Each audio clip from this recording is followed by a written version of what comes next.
This is the Blood Red podcast from the Liverpool Echo.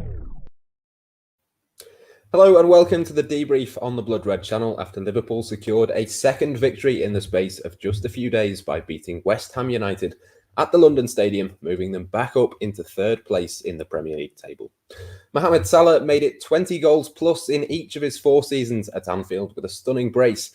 He's the first player to achieve that in a red shirt since Ian Rush. And Gini Wijnaldum's goal was a pretty good one too. And of course, the good news just keeps on coming with a potential deal for a centre-back before that transfer deadline. More on that with Theo Squires in just a little while. Joining me, as I say, is Theo Squires to talk through the action, I should say. Theo, a big win for Liverpool tonight, I think, after a big win against Spurs. It was a big week for Liverpool, ahead of another big week for Liverpool. Yeah, definitely. I think in recent weeks, obviously, it's been very down at Liverpool. They've not been scoring. They've not been getting the results. The drop from top of the table to, what was it, 5th? Could have been worse. And it's in, when is this run going to end? And it wasn't helped by the fact that all the rival teams seem to be winning at the same time. And that's why they dropped down the table like a stone. But these 2 big wins in the capital have come at the time when Leicester are dropping points, United are dropping points. It's like, well, it's all open again now. Like, say Liverpool beat Man City next week, the title's back on again. It's amazing how quickly things are changing. I suppose it's just because it's a foreign feeling when you think 2 years ago, Liverpool and City were so far ahead. Last year, Liverpool were so far ahead on their own. And it has been a huge week when doubts would have come into players' minds that players out of form, and they had been for a lot longer than this little blip. Results haven't been coming their way. And you think, well, is it the injuries? Can Liverpool still compete, or is it just going to have to be right off the season? And they've eventually answered the critics in the perfect fashion. Great win against Spurs in midweek. They needed to make that statement. But West Ham, while on paper it's not as big a team, they were one of the informed teams in the division, and they have been getting results against good teams. And Liverpool, quiet first half, didn't really get going as well as they would have liked, but second half stepped up. And they do what they always seem to do at West Ham away, don't they? These counter-attacking goals, they just can't stop it. It doesn't matter who the manager is, how they set up. Liverpool tend to get these results against West Ham. And it's been a big win for them now, because you look at the league table, but they're up to 3rd. That gap there over West Ham has grown. So you'd imagine if Leicester can stay in the mix, the top 4 should pretty much be there or thereabouts, with the rest being a battle for Europe. And then it's just 2 blinks first in the race for the title. Yeah, of course, as Leicester, as you say, lost earlier in the day to Leeds. Obviously, Manchester United have dropped points recently. It felt like a big opportunity to sort of capitalise. But going into that game, there was a few fears, I think, with the Liverpool team sheet. Obviously, Sadio Mane has a minor injury. We expect it won't keep him out for too long, possibly might be back for Brighton midweek. Roberto Firmino was rested, Jurgen Klopp said, because of his exertions recently. But of course, Mohamed Salah was still there, and he stepped up with 2 absolutely sensational goals. Yeah, it's one where you're not surprised when Liverpool get injuries now, are you? There just seems to be a new 1 or 2 every single week, and you're just hoping that it's only a short-term thing. But such as the fixture list, a short-term injury this season can mean you miss 2-3 games, as we're going to find out with Fabinho and Sadio Mane, I suppose we could find out. But really know how quick his recovery rate is, considering he never seems to get injured. But Mohamed Salah, it's been a tough few weeks for him, to the extent that people think whenever he doesn't score for a few games, the critics are on him so much harder than they are anyone else. Like, he's still this one-season wonder who's just been sensational for 4 seasons. And he doesn't get the criticism the same way as other players would for goal-scoring droughts, but he's still comfortably the leading goal scorer in the division, and he's extended that lead today. They're both 2 brilliant goals from him, aren't they? It's what you expect when he's one-on-one. He takes such a good touch and then just glances it into the corner, or when he's cut inside and bends it in the top corner. It's what we expect from Mohamed Salah. And in the last few games, he's been unlucky not to have got the monkey off his back. But he scored 2 good, he did, didn't he, against Manchester United, 2 good goals there. Granted, it's not a Premier League game, but you heard the commentators today still think he was on a little lip of a run. And then he did, didn't he? This dodgy handball against Roberto Firmino. He's unlucky that didn't count. But he's well on track for another golden boot, and could be one of his best goal-scoring seasons for Liverpool. If he keeps this up, they are going to be right in with the shout, right in the reckoning at the end of the season, no matter who's playing centre-back, no matter what other injuries they have. It's why they've had the blip last month, because it was when he stopped scoring, when he stopped dragging him through to results. And it'll be a big relief for Jurgen Klopp, for the rest of his teammates, that he's got that touch back and he's scoring goals. Like, you compare it to a few weeks ago, he was missing one-on-ones against Newcastle, West Brom.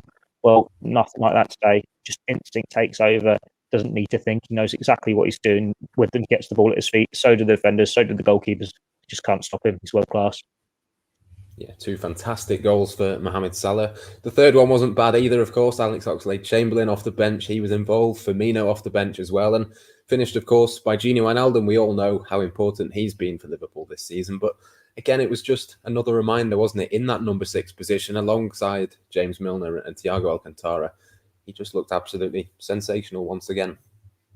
Yeah, he does. And it's one of those where Liverpool have to weigh up.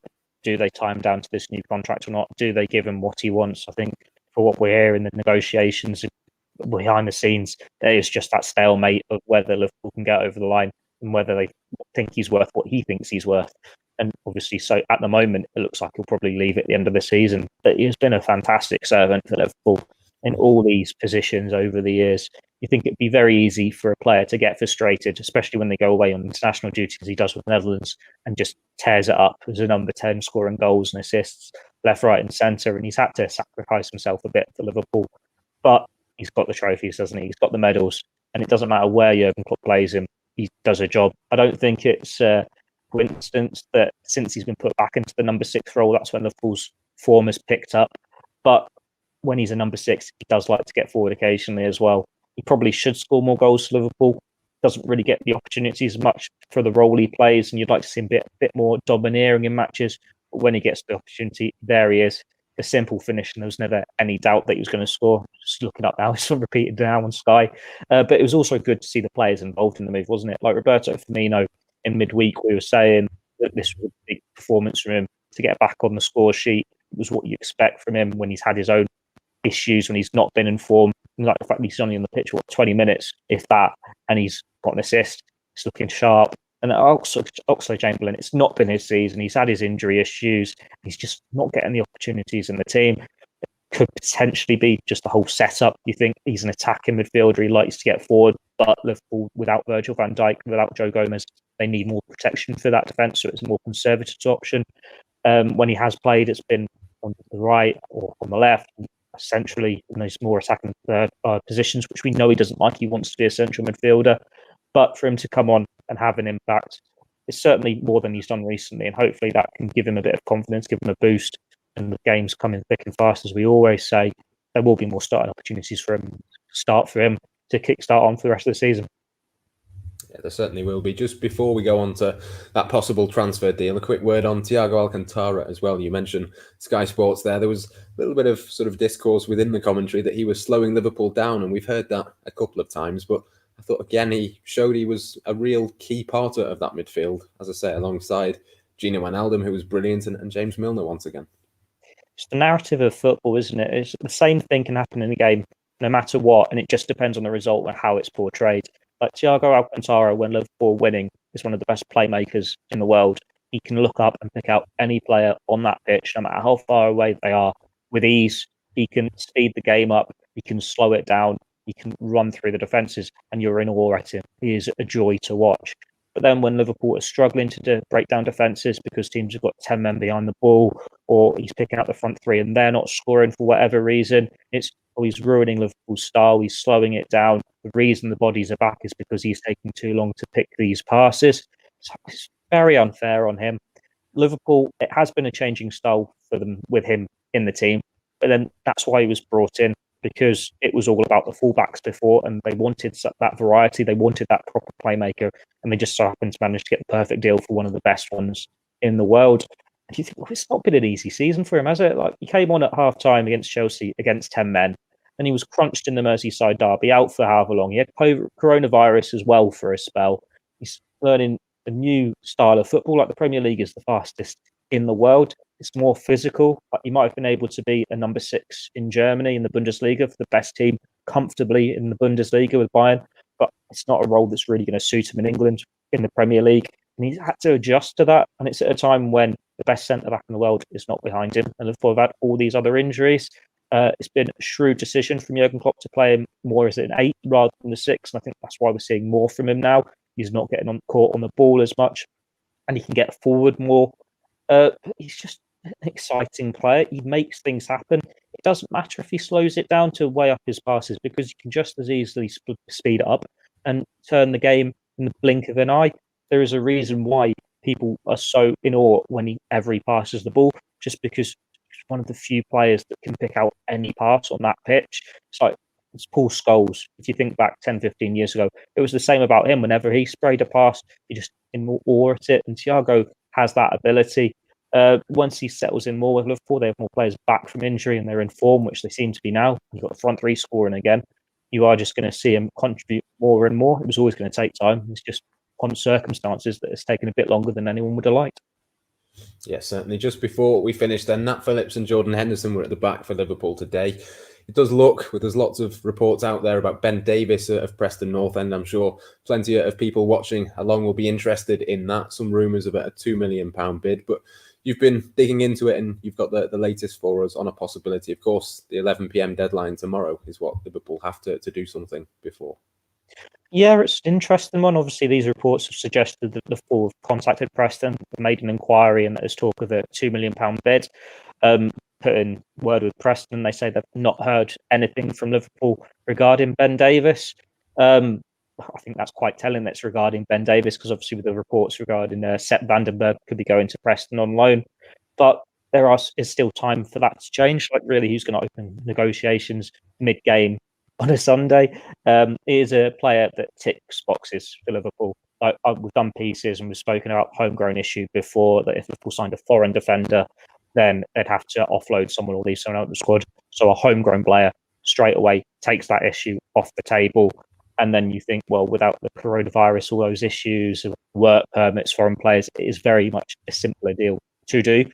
Ben Davies, he's out of contract in the summer. I think there were talks that it maybe agreed a pre-contract agreement with Celtic. If he has, it's not binding or anything. When it's pre-contract, he still can change his mind. And then this one, well, you know he's going to leave. He's already turned down a contract with Preston. And if you're Preston North End, you know you've got a player that wants to leave, and you're in talks with Liverpool regarding Vandenberg, who was a potential replacement, you're happy to get as much money as you can for him. So it's an easy deal to do if they did go to the negotiating table with Preston tomorrow, which are obviously going to have to be in talks with them at some point if Vandenberg's going to go. And it would tick boxes for the fact that he's still young, he's 25, he's versatile because he can play left back as well. He can fill in for the rest of the season, and then he's more of a long-term option. Because we know how FSG, Michael Edwards, Jurgen Klopp, it would kill them to sign a veteran to just be in for 3-4 months until Virgil van Dijk's back, and then you never see them again. It was really annoying for Jurgen Klopp when it happened with Steven Kolker. He was just like, why have we signed him? It's a waste of time. Whereas Ben Davies, he's still young. He's going to get better. Granted, he's not played in the Premier League before, but for £2 million, if that is what happens, if Liverpool do go in for him, you think, well, you can make a profit on that quite easily. And he's had the move of his life. But at the time of writing, at the time of speaking, talks have not been held. Liverpool have not made contact as far as we're aware. With 7 o'clock now, got just over 24 hours left for that to change. And obviously, will be talks with Preston regarding Vandenberg. Watch this space. They've been trying to sign a centre-back. I'm sure he's one of a number of players on their shortlist as they weigh up who they could move for. And you'd be very surprised if come 11 p.m. tomorrow, Liverpool haven't signed a centre-back. There'll certainly be questions that need to be answered. Yeah, watch this space indeed. We'll have it covered, of course, across Blood Red and the Liverpool Echo. That's all from us now, though, on the debrief this evening after another big win for Liverpool. Stay tuned, of course, for Jurgen Klopp's post-match press conference as well. Plenty more reaction across Blood Red over the next week or so too. As I say, transfer deadline day, of course, tomorrow. We'll have our live blog. We'll have all of the usual content from Blood Red as well then. Until next time, though, from myself, Matt Addison, and from Theo Squires, thank you for watching and goodbye for now. This is the Blood Red podcast from the Liverpool Echo.